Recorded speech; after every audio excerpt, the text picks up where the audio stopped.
자, 먼저 이제 빈혈을 들어가기 전에 좀 기본 개념 한 가지를 좀 정리를 해드리려고 해요. 뭐 아시는 부분도 있고. 첫 번째는 이제 뭐냐면은, 골수입니다, 골수. 이제 이 레드셀 매스, 적혈구의 전체가 이제 어떻게 유지가 되냐면 이 세 개의 축으로 유지가 되죠. 첫 번째는 골수, 그 다음에 혈관, 그 다음에 비장, 크게 이렇게 나눌 수가 있는데, 첫 번째 뭐냐면 골수는 뭐 아시는 것처럼 재생을 담당하죠, 재생. 자, 우리가 이제 빈혈이 있을 때 재생성, 비재생성 얘기하는데, 그때의 재생이죠. 지금 이 순간에도 우리 몸 안에서는 재생이 되고 있어요. 재생이 되고. 왜냐하면 지금 우리 몸 안에서 지금 일정량의 적혈구들은 계속 제거되고 있잖아요. 느껴지나요? 내 몸에서 제거되는 RBC들의 그 절규. 네. 비장. 골수에서, 이제 철분, 중면, 철분하고 이제 에리스로포에틴이 이제 기본 축이 돼가지고 여러 조혈 모세포에 의해서 재생이 꾸준하게 일어나야 이 레드셀 매스, 적혈구 전체 시스템이 유지가 되는 거죠. 네. 뭐 마이크로리터당, 초당 마이크로리터당 뭐 몇백만 개가 만들어진다고 해요. 초당. 마이크로리터당 몇백만 개. 그러니까 어마어마한 거죠. 이 셀 턴오버가. 그 다음에 이제 뭐 베슬, 컨테이너죠. 일종의 컨테이너. 전체가 다 컨테이너죠. 네, 그리고 여기서 이제 생각하실 것 중에 하나는 뭐냐면, 우리 몸은 세포로 구성되어 있잖아요. 네. 모든 세포는 살아가려면 혈관하고 접해 있어야 되겠죠. 그런 것도 좀 생각하셔야 되고, 어딘가에 손상이 되게 되면은, 또는 어떤 이제 다른 문제에 의해서 이제 블러드 로스가 일어나게 되면 이제, 균형이 깨지게 되는 거죠. 비장에서 이제 제거가 되죠. 나이든 적혈구, 병든 적혈구, 문제가 있는 적혈구, 개에서는 특히 형태가 이상한 적혈구들은 바로바로 제거가 돼요. 고양이는 그게 조금 덜 한 것 같아요. 고양이는 좀 형태에 문제가 있어도 바로바로 제거가 되지 않는 묘한 부분이 좀 있습니다. 개하고는 확실히 달라요.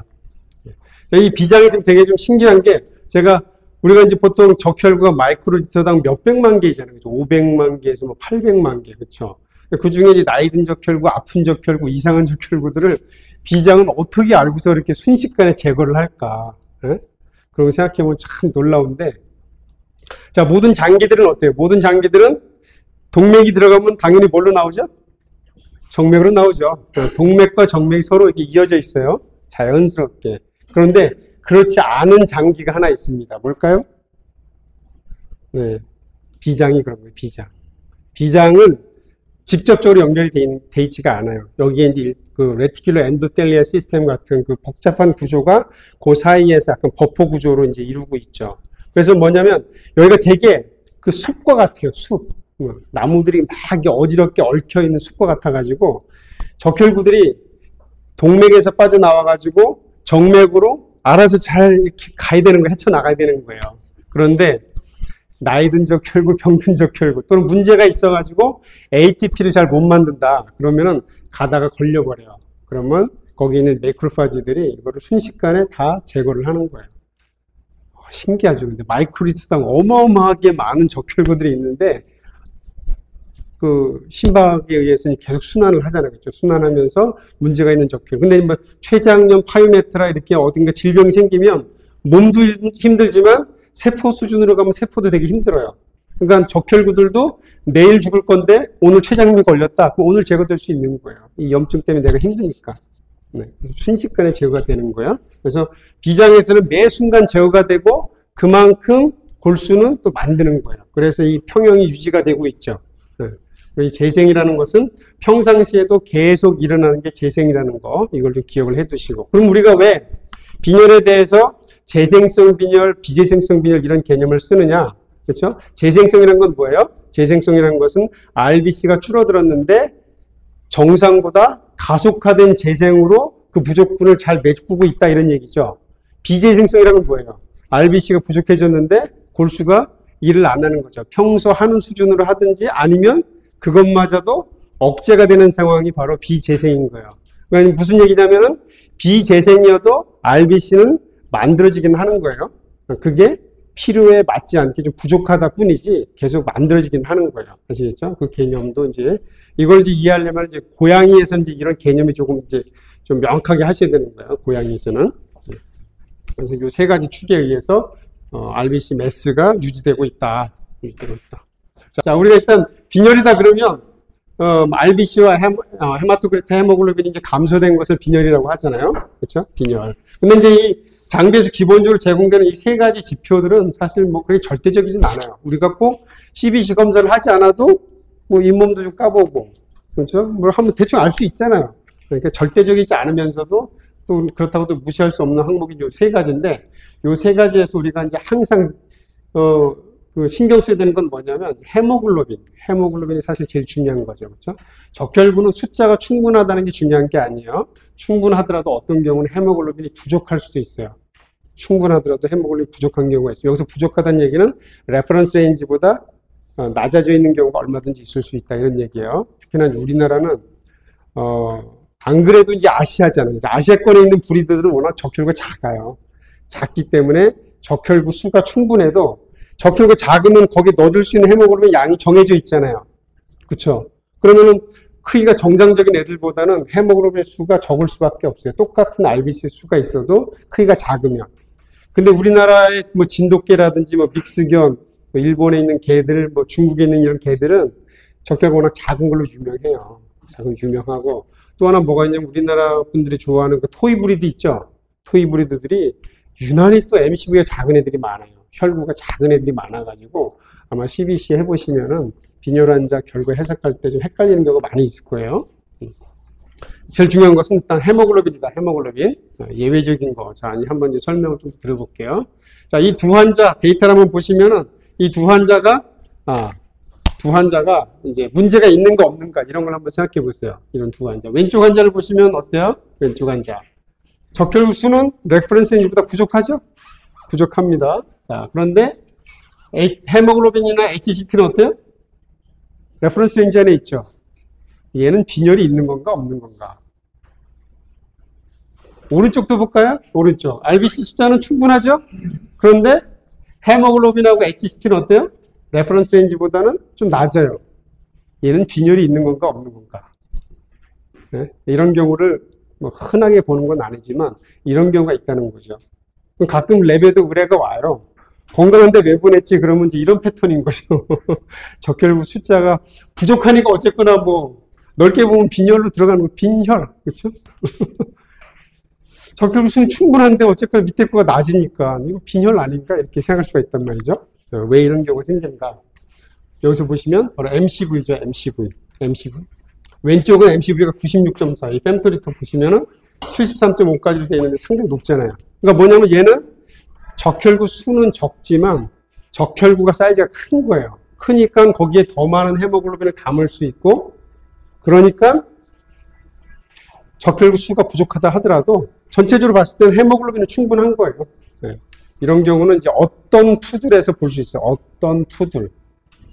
푸들에서 얘기 들어보셨죠? 푸들은 원래 MC가 높은 경우가 있다 들어봤잖아요. 네. 근데 모든 푸들이 그런 게 아니고 어떤 푸들, 썸 푸들은 MCV가 높아요. 그러니까 이제 얘네들은 좀 주의가 좀 필요한 거죠. 그래서 가끔 이제 검사 결과 보면은 뭔가 좀 안 맞은 경우가 있는데 보면은 이제 MCV가 높은 경우가 있어요. 그러니까 얘네들은 그래도 다른 애들에 비해서 좀 유리한 거죠. 적혈구 수가 좀 부족해도 사는데 별로 지장이 없는 거예요. 헤모글로빈 충분하니까. 커서 이렇게. 근데 여기서 또 하나 알아둘 게 뭐냐면은, 자, 우리가 이제 빈혈이 있을 때 해결할 수 있는 방법은 상식적으로 두 가지로 생각할 수가 있습니다. 첫 번째는 뭐냐, RBC가 많이 줄어들었으니까 당연히 RBC를 더 부족한 만큼 만들어주면 되죠. 또 하나는 뭐냐면, RBC의 기능을 생각할 때, RBC 기능이 뭐예요? 산소 운반이죠. 그걸 뭐가 하는 거죠? RBC 안에 있는 헤모글로빈이 하잖아요. 그럼 어떻게 하면 되겠어요? 적혈구를 새로 만들 때 헤모글로빈을 더 넣어주면 될 거 아니에요. 그런데 절대 그런 경우는 없습니다. 절대 그렇게 반응을 하진 않아요. 그런데 이 썸 푸들에서는 골수에 문제가 생겨가지고 비정상적으로 큰 적혈구가 만들어지는 거예요. 얘네들은 사는 동안에 문제는 없는데 대신 오히려 더 효율은 좋은 거죠. 적은 수의 적혈구 가지고도 살아갈 수가 있으니까 좀 더 좋은 점은 있긴 하죠. 네? 자, 이제 왼쪽 같은 경우는 혹시 그런 경우 있는가 몰라요. 우리가 이제 빈혈 환자 있으면은 가끔 이렇게 이제 수혈을 해야 되잖아요. 근데 예상했던 것보다 PCV가 잘 안 올라가는 경우도 있을 수 있어요. 네. 그게 이제 왜 그러냐면은 공혈견들, 바로 입식된 공혈견들 말고 좀 몇 번 이렇게 피를 뽑았던 그 공혈견들은 이런 기형적인 패턴을 보이는 경우가 많아요. RBC 숫자, 아마 이제 수혈하기 전에 어떤 병원은 공혈견의 혈액도 CBC를 돌려서 같이 보내주거든요. 그런 애들 보면은 MCV가 낮은 애들이 많을 거예요. 얘네들이 정기적으로 피를 빼잖아요. 철분 보충을 해주고 영양 보충 많이 해줘도 부족한 철분이 보충이 잘 안 되는 거예요. 그러다 보니까 얘네들은 철분이 부족해서 철분이 작아요. 이제 적혈구가 작아요. 대신 적혈구 수는 어쨌거나 충분하죠. 열심히 만들려고 하지만. 근데 작은 게 충분해봐야 어떡하겠어요. 그렇죠? 작으니까 헤모글로빈이 전체적으로는 양이 부족한 거예요. 이게 공혈견들이 아주 대표적으로 저렇게 보이고, 그 다음에 이제 아시아계 브리드, 특히 우리나라 진돗개, 믹스, 뭐 이런 애들도 이런 패턴을 보일 수가 있어요. 아시겠죠? 이렇게 볼 수가 있다. 그럼 얘네들은 그 빈혈이 있는 건가? 이거는 빈혈이 있는 건가요?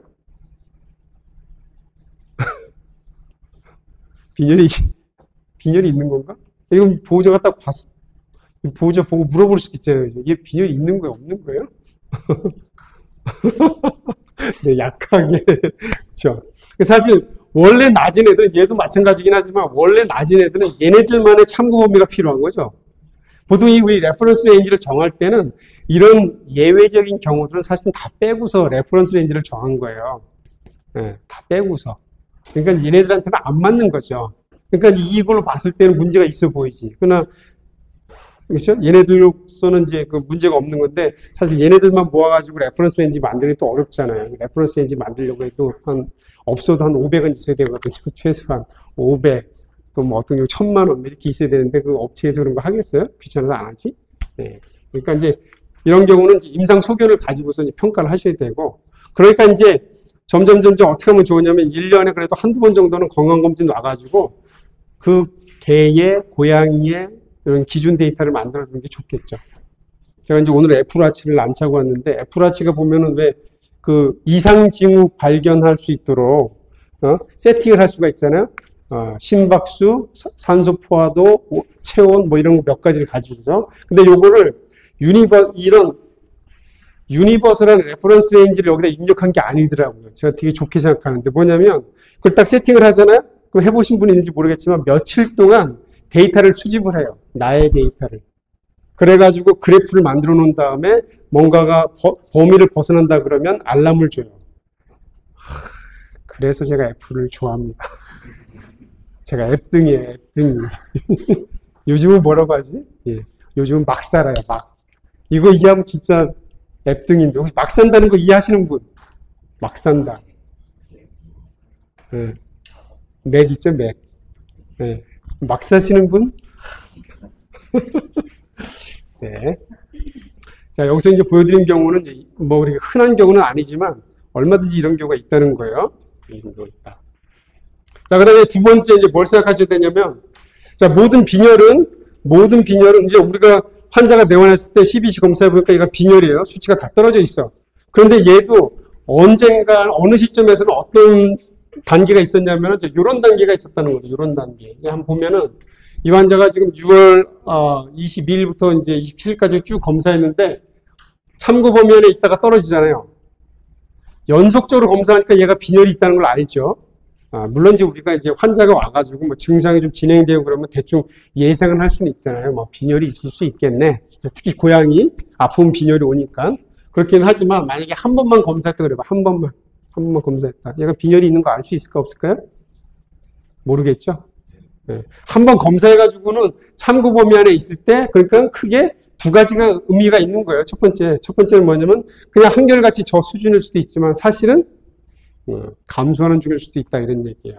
특히 나이 든 개들이다 그럴 때는 반복해서 검사하는 게 필요한 거고, 이것은 특히 고양이에서 중요합니다. 고양이 진료 해보시면 아시겠지만은, 고양이는 어딘가 아파도 바로 이렇게 병원에 내원하지 않잖아요.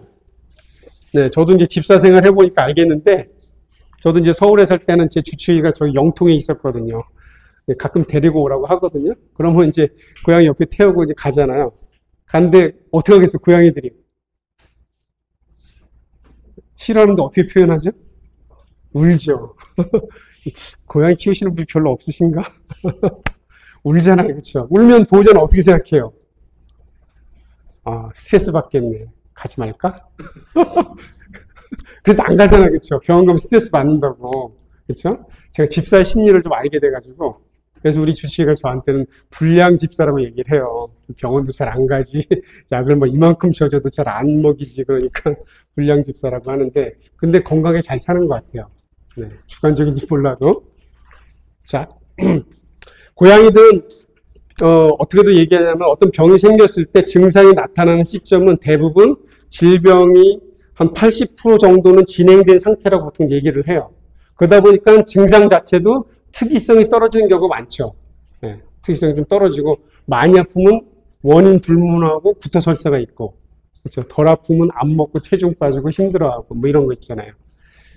질병이 진행돼서 이렇게 내원을 하다 보니까 얘네들이 어떠냐면은 대부분은 빈혈이 진행되고 있다 보시면 되는 거예요. 검사 시점에, 그러니까 아파서 내원했다 그러면은 참고범위 안에 있다 하더라도 얘는 아마 빈혈이 진행되고 있을 거라 생각하셔가지고 반복해서 검사하는 게 필요한 거예요. 반복해서. 아시겠죠? 반복해서. 그리고 고양이에서는 집에 갈 때까지 필요하면 하루에 2번이라도, 3번이라도 검사하시는 거 추천드려요. 고양이는 반드시 회복이 돼서 집에 갑니다. 빈혈이. 고양이. 이게 오늘 집에 가져가셔야 되는 아주 중요한 키포인트예요.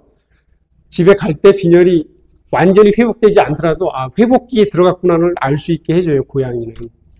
개를 들어서 보면 개의 경우에 우리가 이제 파이메트라 췌장염 같은 경우 보면은 빈혈이 생겨요, 안 생겨요?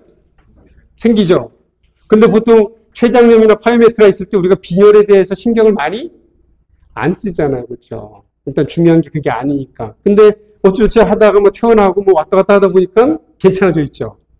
네, 개의 경우에는 이제 수명이 긴 것도 있긴 하지만 적혈구 수명이 긴 것도 있긴 하지만 그 전환이, 그러니까 이제 예를 들어 췌장염 파이메트라다 그러면 비재생성 빈혈이지만 이게 회복이 되면은 병이 낫고 그러면 이제 RBC 떨어진 것만큼 회복을 시켜야 될 거 아니에요, 그렇죠? 이걸 우리가 이제 비재생의 재생 전환 또는 재생의 비재생 전환 이렇게 얘기하는데 개들은 이게 좀 천천히 일어나요. 천천히. 네, 그러니까 우리가 임상하면서 현장에서 그 회복되는 걸 보기는 쉽진 않거든요. 근데 고양이는 그렇지가 않아요. 고양이는 치료가 잘 되면 재생이 없었다고 해도 갑자기 재생이 생기고 막 그래요. 근데 재생이 생겼다가 또 재생이 안 생기죠? 그러면 뭔가 치료를 잘못하고 있거나 어딘가 또 다른 게 아픈 거예요. 네, 고양이는 이게 되게 중요합니다. 네. 그리고 하여튼 아파 보이고 수치상으로 참고부연에 있다 하더라도 대개의 경우는 빈혈이 진행되고 있을 거다 이렇게 생각을 하시고 반복해서 검사하는 게 중요합니다. 반복해서.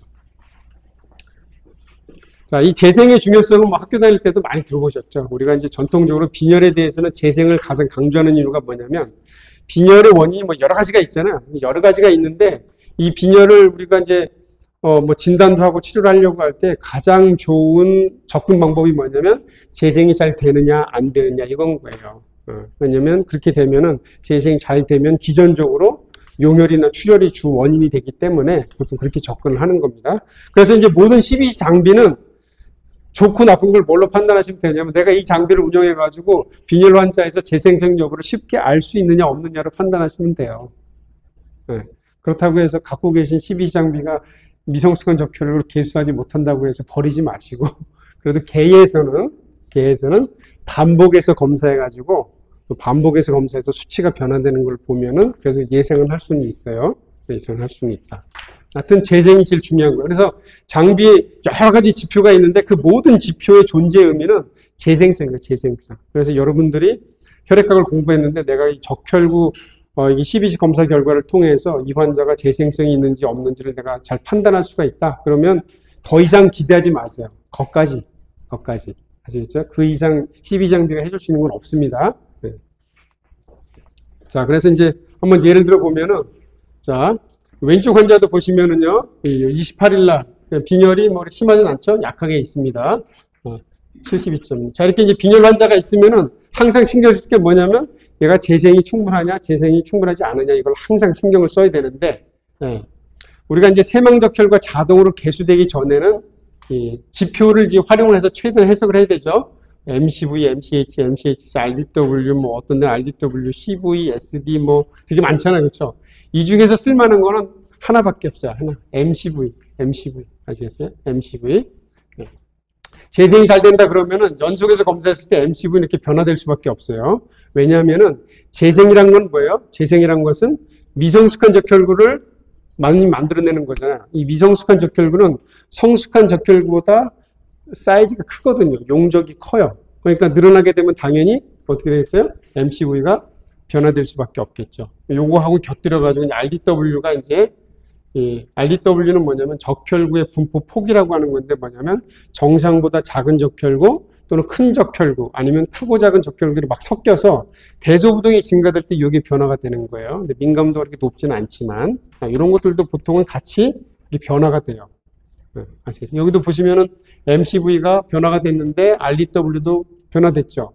그렇죠? 그러니까 이렇게 여기서 이런 상황에서 어떻게 해석할 수 있냐면 이게 재생이 지금 되고 있구나. 큰 적혈구가 나오고 있구나라고 개에서만 해석할 수 있어요. 고양이는 아닙니다. 개에서만 해석할 수가 있다. 왼쪽도 보세요. 왼쪽은 보시면은 3월 14일부터 17일까지 빈혈이 쭉 진행이 되고 있는데 MCV가 어때요? MCV가 그냥 딱 그 수준이죠. 그 수준. 그 수준. 이런 건 이제 무슨 얘기냐면은 재생이 잘 안 된다는 얘기죠. 불량 재생이구나. 그러면은 빈혈의 원인은 용혈이나 출혈 말고 어떤 다른 원인이겠구나. 좀 복잡해지죠. 그럴 때는. 그렇죠? 이렇게 이제 해석할 수가 있는 거예요. 그러니까 그게 이제 뭐냐면 미성숙한 적혈구가 만들어지느냐, 충분히 만들어지느냐, 안 만들어지느냐, 이런 얘기죠. 그렇죠? 그럴 때 MCV가 되게 중요한 거예요. MCV. 그러니까 여러 가지 지표가 있지만 12장비에서 쓸만한 거 하나는 이거 하나밖에 없어요. 이거. 이게 그나마. 근데 솔직히 학교에서 또는 이렇게 이제 로컬에서 제가 이제 예전에도 혈액학 강의 많이 했잖아요. 근데 할 때마다 미안한 거예요. 미안해. 왜 미안할까요? 이 MCV 얘기할 때마다 미안해. 이제 왜 미안하냐면은 예외가 너무 많은 거예요. 예외가. 그나마 쓸만한 게 MCV인데 예외가 너무 많아가지고 미안한 거예요. 그 예외를 다 생각하면서 해석을 해야 되니까. 그렇죠? 자, 그래서 한 번 검사했을 때, 개에서는 그래도 이렇게 한 번 검사했을 때 빈혈이 있는데 MCV가 이렇게 좀 증가가 됐다 그러면 우리가 생각할 수 있는 게 뭐냐면 큰 적혈구가 증가됐나 보구나. 그러면 재생성이 있나 보구나. 이렇게 이제 해석할 수가 있죠. 개에서는 최소한 그렇게 해석할 수 있습니다. 고양이도 마찬가지예요. 고양이도 빈혈이 있는데 MCV가 레퍼런스 렌지보다 증가됐다 그러면은 이런 경우 미성숙한 적혈구가 증가되는 재생이어서 이렇게 증가됐을 수도 있어요. 네. 그 다음에 이제 히스토그램이라고 그래가지고 히스토그램. 아마 여러분들이 이 히스토그램을 잘 신경을 안 쓰실 텐데, 왜냐면은 이게 차트에 입력이 되진 않아요. 그냥 장비의 검사창에만 이렇게 표시가 되거든요. 그러니까 잘 안 볼 수도 있는데, 이 히스토그램을 잘 보시면 좋아요. X축이 상대적인 크기에 대한 Y축 적혈구 개수입니다. 보통 이게 종 모양인데, 이렇게 종 모양인데, 큰 게 증가하게 되면은 여기 보시면 이렇게 오른쪽이 좀 더, 그렇죠? 증가된 걸로 표시가 되는 거죠. 그러니까 히스토그램을 잘 보시면 또 도움이 돼요. 네, 히스토그램.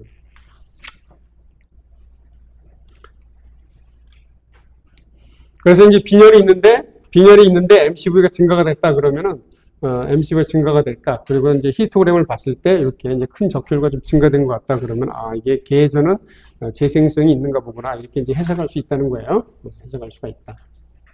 그리고 이제 도말표본을 보게 된다 그러면은 도말표본에서 이렇게 화살표가 가리키는 것처럼 정상 적혈구보다 좀 어둡게 염색되는 농염 적혈구라고 하죠. 적혈구가 이제 모든 세포들이 미성숙한 것은 세포 안에 RNA가 있다는 거예요. RNA가 있게 되면은 우리 딥퀵에서 그 세 번째 염색약에 좀 더 친화성을 보이기 때문에 그런 색깔이 나타나는 거예요. 살짝 아시겠죠? 이걸 우리가 농염 적혈구 그러죠.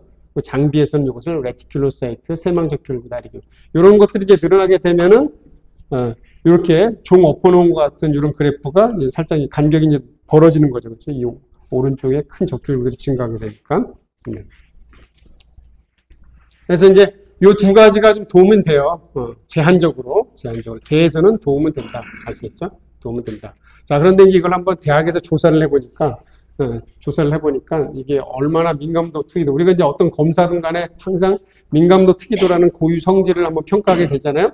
자, 이렇게 한번 해봤는데, 여기 보시면은, 1426마리의 개 재생 빈혈을 가지고서 한번 조사를 해봤어요. 1426마리의 재생 빈혈을 가지고 한번 조사를 해봤는데, 1426마리의 재생 빈혈에서 재생 빈혈에서. 그럼 재생이면 당연히 미성숙한 큰 적혈구가 증가됐을 거 아니에요. 그러면 당연히 MCV가 높아질 걸로 기대할 수 있잖아요. 근데 실제 높아진 거는 보니까 168마리 샘플밖에 없는 거예요. 사기죠, 이건 사기. 네. 보통 이런 거는 우리가 민감도 특이도를 계산하면 안 되는 거예요. 그러니까 1426마리의 미성적혈구가 늘어나고 있는 빈혈 환자에서 MCV를 조사해 보니까 MCV 높은 애들은 168마리밖에 안 되는 거예요. 이게 왜 이런가? 그럼 개에서 왜 이런가? 왜 이런가? 두 가지죠. 일단은 이 MCV의 참고 범위가 너무 넓어요. MCV 참고 범위가 너무 넓다. 보통 일반적으로 원래는 이제 MCV가 가장 넓었던 거는 한 60에서 77 fem토리터였어요. M이 뭐예요? M. 평균이잖아요. 그렇죠? 평균인데 평균값을 이렇게 넓게 레퍼런스 레인지 잡는 거는 이 레퍼런스 레인지의 가치가 좀 떨어지는 거예요, 사실은. 네, 떨어지는 거예요. 그 다음에 또 하나 문제가 뭐냐면 품종이 너무 많아요. 아까 제가 예외적인 거, 썸푸들, 그 다음에 아시아계 브리드, 토이 브리드 얘기 드렸잖아요. 너무 이게 또 예외 경우도 많고. 그 다음에 이 적혈구의 볼륨이라는 게 여러 가지에 의해서 사실 또 영향을 받아요. 예를 들어 체열을 했는데 튜브에 적정량의 혈액을 넣는 게 되게 중요한 거예요. 적정량의 혈액을 넣지 않는. 예를 들어서 혈액이 너무 적다. 그러면 EDTA 때문에 RBC들이 쪼그라들어요. 그럼 MCV가 어떻게 되겠어요? 원래보다 낮아지는 거죠. 아시겠죠? 그 다음에 이제 검사했는데 그럴 일은 없겠지만 너무 바빠가지고 뽑았는데 새카맣게 있다가 그 다음날 생각이 난 거. 아차, CBC 안 했네. 아니면은 너무 바빠가지고 랩으로 보내야 된다. 근데 뭐 최소한 뭐 8시간, 12시간 갈 수 있잖아요? 택배로 간다 그러면은 이제 RBC들이 그 혈장 안에서 살아야 되는데 얼마나 힘들겠어요. 그러니까 나이 든 거, 병 든 거 이런 애들은 힘든 거죠. 그러면 병원에서, 랩에서 이제 검사할 때는 얘네들 어떻게 되냐면 약간 물 먹은 빵처럼 돼버리는, 불어버려요. 세포가 병들어서 죽게 되는 건 보통 어떤 거냐면 외기의 물질이 자기 세포 안으로 들어오는 걸 못 막는 거거든요. RBC들은 불어버려요, 이렇게. 그래서 MCV가 높아요. 원래보다 높아지게 돼 있어요. 여러 가지 경우가 많아요. MCV가. 그러니까 이제 저는 이제 CBC, 그러니까 약간 이제 CBC 장비 회의론자가 돼버린 거죠. 이게 이 CBC 장비는 대단한 장비긴 하거든요, 사실은. 이게, 정말 아주 눈부신 장비예요, 이게. 이거를 이제 그 공학적인, 그 물리학적인 기술을 가지고서 혈구를 계수한다는 것 자체는 되게 놀라운 거예요. 그러나 임상하는 측면에 있어서는 이거 도대체 누구를 위한 거냐? 누구를 위한 거냐? 이런 장비. 자, 이거 한번 보겠습니다. 너무 참고 범위도 넓고, 그 다음에 이제 이게 품종도 많고, 그 품종이 많다는 얘기는 뭐냐면은, MCV 값이 되게 다양한 거예요. 다양하다 보니까 특히 낮은 애들이 문제가 되는 거예요. 낮은 애들. 그래서 아마 여기 한번 보시면은, MCV가 하나는 빈혈이 중등 들어있는데 66.1, 여기도 중등 들어있는데 73, 여기 중등 들어있는데 61.4, 여기도 이제 뭐 중등도로 가는데 70.4. 레퍼런스 레인지에 다 있잖아요. 그렇죠? 그러면 지금 얘기했던 거, 좀 전에 얘기했던 게 뭐예요? 어떤 환자가 빈혈이 있어가지고 빈혈이 있는데 MCV가 증가됐다 그러면 재생이 돼서 미성수가 큰 게 증가했다라고 판단할 수 있는 건데 그 기준으로 본다 그러면은 빈혈이 있는데 재생이 안 되고 놀고 있나? 이렇게 생각할 수 있죠. 그런데 이제 이 장비가 세망적 혈구가 돼서 이제 세망적 혈구를 한번 보니까 세망적 혈구는 어때요? 세망적 혈구. 다 충분하죠? 세망적으로 충분함에도 불구하고 MCV가 다 참고 범위 안에 있는 거야. 그 얘기는 뭐냐면은 이 4마리 환자가 MCV가 보통 이제 77, 여기서 좀 더 좁혀진 경우도 있긴 하지만 다 뭐냐면은 좀 낮은 위치의 값을 갖고 있었던 거예요, 얘네들이. 낮은 위치에. 그래서 열심히 재생을 했지만, 눈물겹게 재생을 했지만, 그럼에도 불구하고 이 레퍼런스가 너무 넓으니까 그냥 그 안에 묻혀 있는 거죠. 그러니까 이런 경우가 특히 우리나라는 많아요. 특히. 저는 가끔 의구심이 왜 도대체 이거 레퍼런스 레인지 산정할 때 뭘 여기다 넣었을까? 어떤 품종을 넣었길래, 어떤 비리가 있었길래, 넣으면 안 되는 그 품종이 있었던 것 같은데, 문제가 있는 거죠, 이거. 그래서 MCV로, 그래도 옛날에 이렇게 다 강의하고 다녔으니까 좀 미안하기도 하고, 한편으로는요. 네. 푸들 보세요, 푸들. 아까 뭐랬어요? 썸 푸들에서 MCV가 높다고 그랬죠? 자, 빈혈이 중등 들어 있습니다. 아무 생각 없이 봤을 때는 MCV가 증가가 됐으니까 재생이 되는 거구나. 이렇게 생각할 수 있는데, 레티큘로사이트 어때요? 참고보면에 있잖아요. 오른쪽도 어때요? 빈혈이 중동 들어있는데 MCV 100이네, 100. 이야, 그쵸. 근데 레티큘로사이트 반밖에 안 되네요. 그쵸? 왜 그런가 봤더니, 썸푸들이구나. 썸푸들. 아시겠어요? 네. 근데 요즘은 푸들 말고 또 뭐가 있죠? 말티푸드 있잖아요. 그렇죠? 말티푸드 한번 확인해 보시고. 그러니까 뭔가 이렇게 설명이 안 되는, 물론 MCV가 높은데도 재생이 안 되는 경우는 또 예외적인 경우도 있어요. 근데 지금은 더 이상은 사실은 이제 그런 것 가지고 머리를 썩힐 필요는 없을 것 같아요. 제가 볼 때는. 왜냐면 그냥 미성숙한 적혈과 충분한가 안 한가 요것만 보면 되니까. 아시겠죠? 그게 이제 오늘 제가 말씀드리는 이제 키포인트입니다. 자, 근데 이제 또 문제는 뭐냐면 MCV가 낮은 애들도 또 문제가 되는 거예요. MCV가 낮은 애들도. 제가 이제 랩에 그 의뢰되는 샘플들은 거의 매일 한 번씩 다 훑어보긴 합니다. 필요하면 제가 필요하면 이제 연락을 해가지고 좀 상담도 하고 그래요.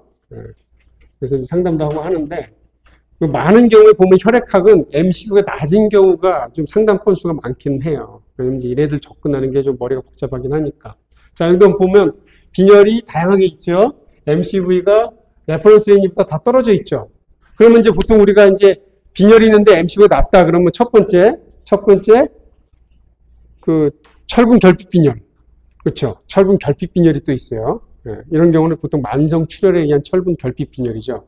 그다음에 두 번째 같은 경우는 물론 PSS 같은 경우, PSS, MVD 이런 경우는 빈혈이 물론 없는 경우도 있긴 하지만 이런 경우에 보통 철분 대사에 장애가 있기 때문에 MCV가 낮아요. 그다음에 세 번째가 원래 낮은 애들. 그리고 이제 몇 개 또 디퍼런셜이 있습니다. 아까 제가 뭐랬어요? 그 EDTA 튜브에다가 혈액을 좀 적게 넣은 경우도 RBC가 쪼그라들 수 있다고 그랬죠. 예, 그러니까 뭐 여러 가지 또 예외적인 경우가 있단 말이에요. 그러니까 얼마 전에도 이제 한 수의사하고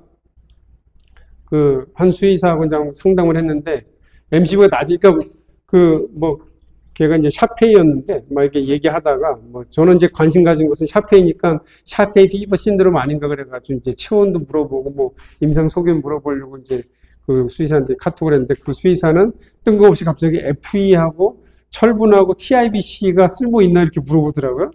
왜 그러지? 봤더니 뭐냐면 빈혈이 있는데 MCV가 낮아져 있으니까 이미 철분 결핍 빈혈이라고 생각하고서 검사를 의뢰했던 거예요. 근데 했는데 이제 본인도 이제 확신이 안 되니까 이제 확인차 이제 물어본 거더라고요. 그러니까 MCV가 낮은 환자들에 대해서 당연히 철분 결핍 빈혈, 만성 출혈에 의한 철분 결핍 빈혈도 있을 수는 있지만 네. 그러니까 이걸 따지는 게 좀 쉬운 건 아닌 거예요. 이게 따지는 건 쉬운 게 아니에요. 어떤 환자는 당연히 만성 출혈이 있어서 이렇게 됐을 수도 있지만 우리나라는 아까도 얘기 드렸지만 원래 이렇게 낮은 애들이 생각보다 많아요. 믹스, 진돗개, 풍선개, 그 다음에 그렇죠. 아시아계 브리드들은 또 대체로 낮단 말이에요. 이거를 어떻게 해결할까? 이게 그 세망적 혈구가 개수가 되는 경우가 아니라면, 그러니까 뭐냐면, 재생성을 좀 직관적으로 평가할 수 있는 상황이 아니면은 이런 애들을 해석하기가 되게 어려운 거예요. 그러니까 이걸 해석하기 전에 뭐도 생각해야 되냐면, 원래 낮을 수 있다는 것도 생각해야 되거든요. 원래. 만약에 이제 이런 애들이 이전에 건강할 때 내원했을 때 데이터가 있다 그러면은 스마트한 차트는 비교해서 얘기해 줄 수도 있겠죠. 응? 알람을 줄 거 아니에요. 얘 원래 낮아 이렇게. 그러면 이제 좀 접근이 쉬워질 수도 있는데 아직 그런 스마트한 차트는 없습니다.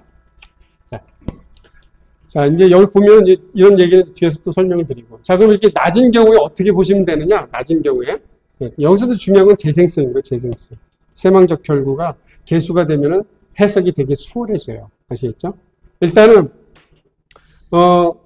이 MCV가 낮은데 이 첫 번째 환자는 뭐냐면 지금 재생이 되게 활발하죠. 그렇죠? 재생이 활발하다. 그러면 이제 어떤 걸 생각하시면 되는데 첫 번째 얘는 만성 철분 결핍 빈혈일 수도 있다. 이것은 이제 다르게 말하면 절대적인 철분 결핍 빈혈을 얘기하는 거예요. 그래서 임상 소견이 혹시 만성 출혈이 있는가 이렇게 찾아보시면 되고요. 주로 소화기입니다. 찾아보시면 되고.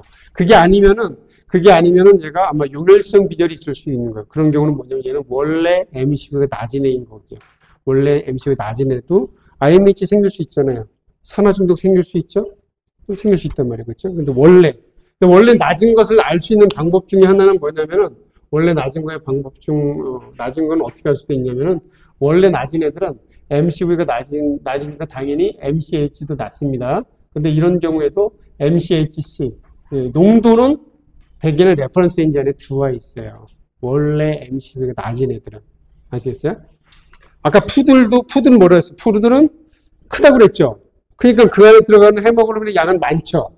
많죠? 그러니까 이건 뭐냐면 MCH가 높은 거예요. 헤모글로빈의 양은 높은 거예요. 그렇지만 용적을 반영하는 거 MCHC, 농도는 작은 애들이랑 비슷해요. 그러니까 적혈구는 어떤 성질이 있냐면 이 적혈구 안에 대충 한 3분의 1 정도의 헤모글로빈을 넣으려는 성질이 있어요.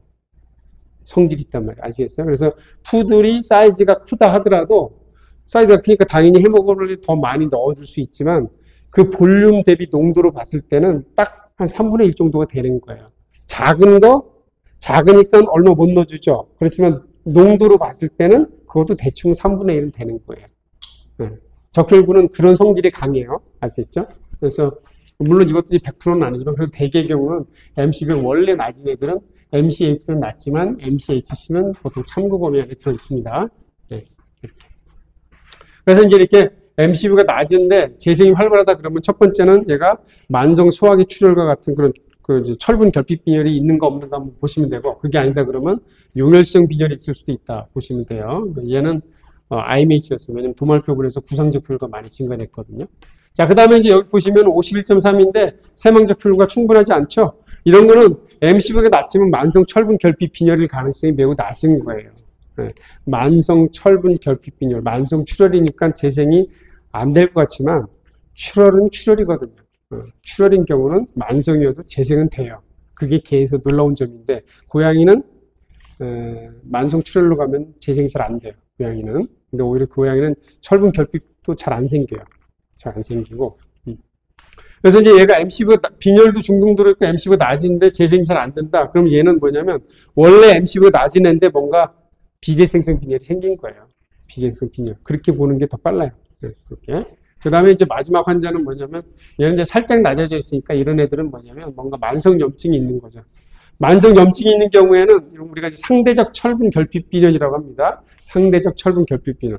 아까 이제 만성 출혈이 있는 경우에는 이게 이제 블러드가 로스가 되니까 적혈구가 이제 빠져나가는 거는 다르게 말해 헤모글로빈이 빠져나가는 거잖아요. 그렇죠? 헤모글로빈은 대부분이 다 리사이클이 돼야 되는 건데 빠져나가게 되면 절대량이 부족한 거죠. 상대적 철분 결핍이 뭐냐면 충분히 철분이 있는데 이거를 잘 사용하지 못하는 거예요. 그런 경우는 대개 이제 만성 염증이 있는 경우죠. 만성 염증. 자, 이런 케이스들도 제가 유튜브에 좀 올려놓은 거 있으니까 시간 나실 때 보세요. 좀 이제 정리가 좀 잘 안 되는 부분도 있긴 하지만 어쨌거나 여기서 얘기하는 건 뭐냐면 개에서는 이렇게 MCV가 높은 애, 낮은 애, 뭐 이렇게 그렇죠? 또 낮은 편에 속한 애, 뭐 다양하게 있다 보니까 MCV를 가지고서 한번 검사에 의해서 재생성이 있는지 없는지 평가하기가 너무 어렵다는 얘기예요. 그러니까 할 수 있으면 세망적 혈구가 개수가 되는 장비를 사용을 하시라 이런 얘기죠. 사용을 하시라. 참 뭐 CRP 요즘 거의 다 쓰시죠? CRP 안 쓰시는 분? CRP 안 쓰시는 분? 없죠? 옛날에는 다 도말표근에서 밴드 뉴트로필을 어떻게 보고 독성변을 어떻게 봐야 돼요. 그런 거 강의했었거든요. 그다음 이제 2018년부터 이제 제가 이제 또 이제 그걸 버렸잖아요. 그렇죠? 버리고 그냥 이제 CRP 쓰시라. 쉽게 가자. CRP 쓰시라. 적혈구도 지금 이제 지표 얘기는 웬만하면 잘 안 해요. 학교에서만 하고 시험은 봐야 되니까. 그래서 이제 그냥 세망적혈구 되는 장비 쓰라고 학생들한테도 계속 강조해요. 웬만하면 세망적혈구. 근데 이게 아마 이제는 12 장비가 대세가 될 거예요. 지금은 이제 IDEX하고 지금 얘기하는 BC60R 이 두 개인데 뭐 여기저기서 뭐 OEM도 받고 뭐 또 아시잖아요. 또 하나 만들면 막 카피도 하잖아요. 그러니까 이제 막 쏟아져 나올 거예요. 기본이 이제 기본. 좀 더 정확한 장비를 써야 되긴 하겠지만. 그래서 세망적혈구 쓰라. 세망적혈구 아시겠죠? 미성숙건적혈구가 자동 개수되는 거. 자, 그러면 이제 혹시 뭐 나는 매뉴얼이 너무 좋다. 난 너무 매뉴얼 세망적혈구 검사하는 게 너무 숙련된 것 같다. 이런 분 혹시 계세요? 없죠? 네, 저도 그렇게 안 해요.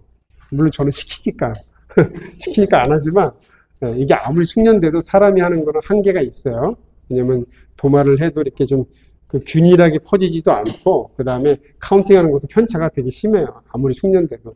차라리 장비에서, 믿을 만한 장비에서 산출되는 값을 활용하는 게 더 좋습니다. 자, 근데 한 가지 이제 이렇게 세망적 결과 개수가 돼도, 한 가지 이제 좀 더 말씀드릴 건 뭐냐면, 이게 특히 개에서는 그런데, 고양이에서는 이렇게 재생 전 단계에 내원하는 경우 좀 드물죠. 재생 전 단계라는 건 뭐냐면, 재생이 될 빈혈인데, 예를 들면 이제 용혈이나 출혈이 있으니까 재생이 될 빈혈인데, 이 골수가 이제 그 재반응을 하는 데는 좀 시간이 필요한 거잖아요. 그렇죠? RBC가 빠진다고 해서 바로 새로 만드는 건 아니고, 이미 이제 일단 만들어 놨던 거 좀 빼주고, 시간을 가지고서 워밍업이 된 다음에 만드는 거잖아요. 그렇죠? MCV가 변화가 되려면 보통 한 3, 4일은 지나야 된다 이렇게 봐요. 근데 어떤 보호자가 의도하지 않았지만, 그렇죠? 의도하지 않았지만 막 피오 좀 싸는데 데려온 경우도 있잖아요. 그렇죠? 다른 걸로 왔다가 사료 사러 왔는데 보니까 피오 좀 싸네요. 그래서 보니까 뭐 용혈이 막 시작되는 경우도 있을 거 아니에요. 그렇죠? 그런 경우는 이제 임상 소견에 기초해서 재생성 빈혈일 거다 접근하시면 되고, 이렇게 수치적으로 봤을 때도 충분히 시간이 지나지 않은 경우에는, 예를 들어서 여기 2월 11일을 보시면은 빈혈이 지금 중등도로 있는데 레티큘로사이트가 레퍼런스 레인지 안에 지금 들어있잖아요. 물론 약간 오른쪽으로 좀, 제가 딱 보니까 그래도 이제 오른쪽 상한치에 좀 가까우니까 그래도 좀 증가된 것 같은 느낌은 있지만 확신은 안 들잖아요. 그래서 어떤 경우는 이렇게 반복해서 검사할 필요도 있다는 얘기죠. 반복해서 봐야 이렇게 알 수 있는 것도 있고. 그 다음에 지금 오늘 말씀드린 BC60R이라는 건 또 어떤 게 있냐면은 IRF라는 게 있습니다. IRF. 여기 이제 Immature Reticulocyte Fraction이라는 게 있습니다. Immature Reticulocyte Fraction. 제가 이제 되게 좋게 생각하는 이유가 이 지표인데요. 이 지표는 이제 고가 장비에서나 이제 산출되는 지표거든요. 산출되는 지표. 인위에서도 지금 이제 막 활용하고 있고, 수의 쪽에서도 지금 인디케이션을 계속 찾아가고 있는데, 세망적 혈구는 그냥 샘플 안에 들어있는 그 적혈구 안에 미성숙하니까 RNA가 있는 모든 적혈구를 카운트하는 거예요, 그냥. 근데 모든 RNA가 있는 미성숙한 적혈구가 ongoing regeneration을 얘기하는 건 아닌 거예요.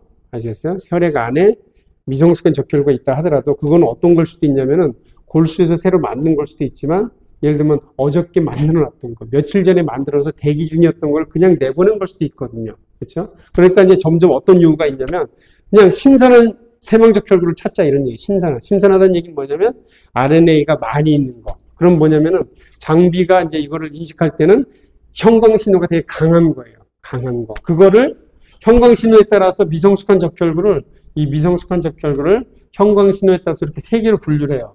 L, M, H, FR은 이제 형광 신호죠. 그렇죠? 형광 신호. 신호가 강한 거, 중간, 낮은 거.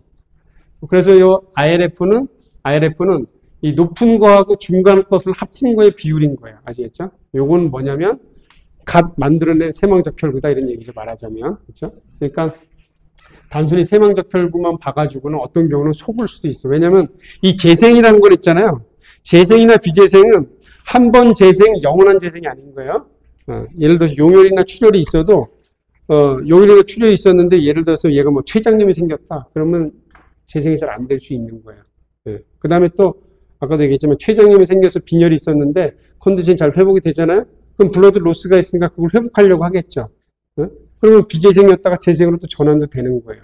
그 다음에 좀 전에 얘기했던 그 재생 전 단계, 애매할 수가 있잖아요. 그렇죠? 그런 경우에 이 IRF가 좀 도움이 될 수 있는 거예요. IRF가 보통은 여기서 한 0에서 30% 정도인데 요거 이상 증가가 됐다 그러면 재생이 지금 시동은 됐다 또는 재생이 활발하게 되고 있다 이렇게 알 수 있는 거예요. 예를 들어서 이제 이 환자를 보시면은, 여기 보시면은 고양인데 52,000개까지인데 56,000이잖아. 빈혈이 지금 심한데 레퍼런스 렌즈가 있으니까 좀 믿업지가 못하죠. 이럴 때 이게 시동이 걸린 건지 아닌 건지 이거 좀 궁금하잖아요. 그리고 이제 고양이는 연속적으로 보는 게 좀 중요하긴 한데 IRF를 보니까 지금 56.2%로 증가가 됐잖아요. 이 얘기는 뭐냐면 얘가 재생이 지금 되고 있는 거구나. 되고 있다는 얘기예요. 이건 이제 어떻게 해석할 수 있냐면 고양이이기 때문에 얘가 치료가 잘 되고 있는 거구나. 이렇게 볼 수도 있는 거야. 치료가 잘 되고 있는 거구나. 아시겠죠? 그럼 이런 애들은 아침에 검사했고 저녁에 이게 검사를 하루에 2번이라도 해보셔야 돼요. 고양이는. PBC 검사를 많이 돌리면 좋아요. 고양이는. 이 왼쪽 경우에도 보시면은 비슷해요.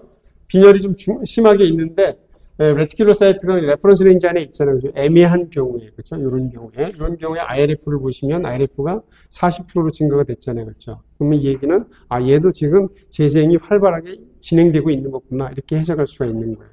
네. 근데 만약에, 그 다음 데이터 보시면, 그 다음 데이터, 개입니다. 개에서는, 개가 아니고 고양이네요. 그렇죠? 고양이는 얼마든지 이런 경우 있단 말이에요.